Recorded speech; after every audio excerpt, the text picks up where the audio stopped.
약속을 주신 다음 시험을 주신다. 하나님은 우리에게 아무 이유 없이 시험을 주시지 않습니다.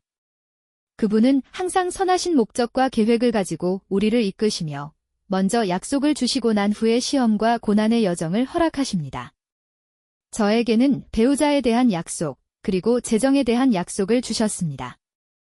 놀랍게도 그 두 가지 약속을 같은 시기에 주셨습니다. 그 시기는 제 인생에서 특별한 전환점이었고 지금도 잊을 수 없는 시기입니다. 저는 모태신앙으로 자라왔지만 진정으로 삶에서 회개하고 하나님을 인격적으로 깊이 만나 새로운 삶이 시작되었을 때 그분은 제게 말로 다 할 수 없는 큰 은혜를 부어주셨습니다. 그 기쁨과 감격을 누리는 동시에 하나님은 저에게 축복의 약속과 명령을 주셨습니다. 그 명령은 삶의 방향을 송두리째 바꾸는 것이었고 저는 그 음성에 순종하여 담대히 길을 떠났습니다. 그러나 그 이후로 하나님의 약속을 믿음으로 붙들기 어려운 현실적인 상황들이 연속으로 닥쳐오기 시작했습니다.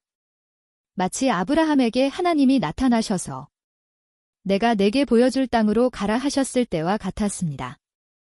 아브라함은 말씀에 순종하여 낯선 땅으로 떠났지만 그곳에서 처음으로 마주한 현실은 축복이 아닌 기근이었습니다. 하나님의 명령에 따라 떠났지만 그 길의 첫걸음은 고통과 부족함이 가득한 광야와 같았습니다. 결국 아브라함은 그 기근을 견디지 못하고 하나님이 약속하신 땅인 가나안을 떠나 이집트로 내려갑니다. 하나님의 약속을 받았음에도 불구하고 현실의 무게는 때로 믿음을 흔들게 합니다. 이스라엘 백성들도 마찬가지였습니다. 그들은 이집트에서 오랜 시간 종살이하며 고통받았고 모세를 통해 주신 하나님이 가나안 땅을 주시겠다는 약속의 말씀에 순종하여 출애굽하였습니다. 그들의 마음은 약속의 땅 가나안을 기대하고 있었지만 그들이 처음으로 경험한 것은 무려 40년의 광야 생활이었습니다.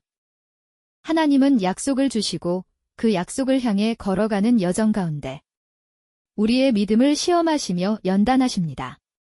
그 음성에 순종하여 나아가게 되는 길은 종종 광야를 통과합니다. 그리고 그 광야는 우리의 믿음과 순종을 시험하는 장소입니다. 믿음을 지키기 힘든 상황이 반복해서 찾아올 것입니다.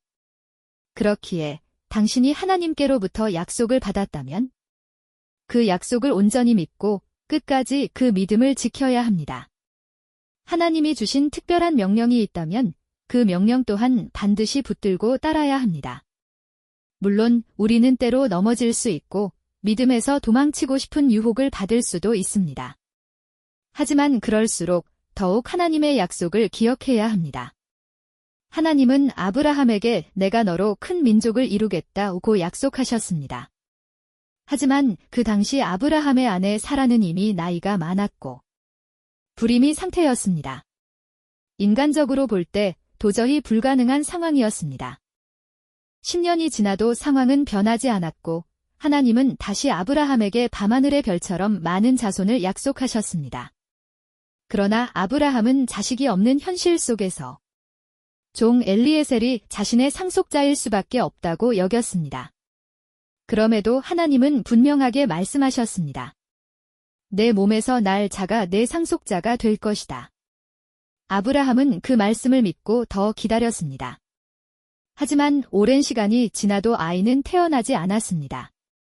결국 아브라함은 인간적인 방법으로 여종 하갈을 통해 이스마엘을 낳았습니다.